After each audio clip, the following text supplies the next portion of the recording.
চাইলে প্রশ্ন করতে পারেন, অন্য মন্ত্রণালয়ের বিষয় না। করলাম। আমি মাহবুব সৈকত, মাইকেলিতে কাজ করি। গণভোট নিয়ে আপনি প্রশ্নের জবাব দিয়েছেন, আমি একটু অ্যাড করতে চাই। তা হচ্ছে যে আমরা দেখেছি যে সবশেষে সব ফ্যাসিবাদ বিরোধী আন্দোলনে থাকা দলগুলোই গণভোটের হ্যাঁর পক্ষে তাদের অবস্থান জানিয়েছে। কিন্তু গত 2-3 দিন থেকে আমরা দেখেছি যে সামাজিক যোগাযোগ মাধ্যমে না গণভোটের নায়ের পক্ষেও ব্যাপক প্রচারণা চলছে।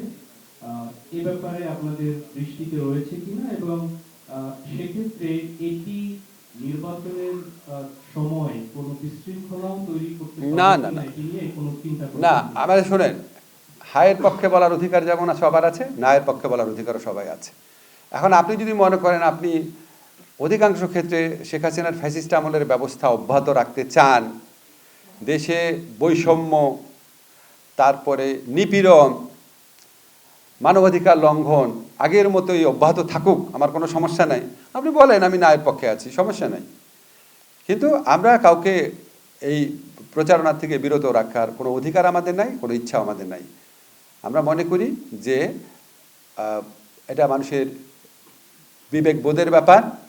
15 বছর আপনারা দেখেছেন শাসনতান্ত্রিক সংস্কার না হলে কি অবস্থা হতে পারে, এটা আপনাদের ব্যাপার। বাংলাদেশ ক্রিকেট দলের যে অংশগ্রহণ নিয়ে একটা ইয়ে চলছে, এটার সর্বশেষ অবস্থাটা যদি বলেন, আইসিসি নিরাপত্তা ইস্যুতে আইসিসির সাথে কোনো আলোচনা এখন পর্যন্ত হয়েছে? আমি সর্বশেষ অবস্থা শুধু এইটুকুই জানি, আমাকে আমিরুল ইসলাম বুলবুল সাহেব জানিয়েছে যে আইসিসির একটা টিম বোধহয় আসছে বাংলাদেশে কথা বলার জন্য। আমরা আমাদের স্ট্যান্ড থেকে সরার কোনো চান্স নাই। আমরা প্রচণ্ডভাবে বিশ্বকাপ ক্রিকেট খেলতে চাই, এবং সেটা আমরা শ্রীলঙ্কাতে খেলতে চাই, এবং এটা আয়োজন করা অসম্ভব না বলে আমরা দৃঢ়ভাবে বিশ্বাস করি।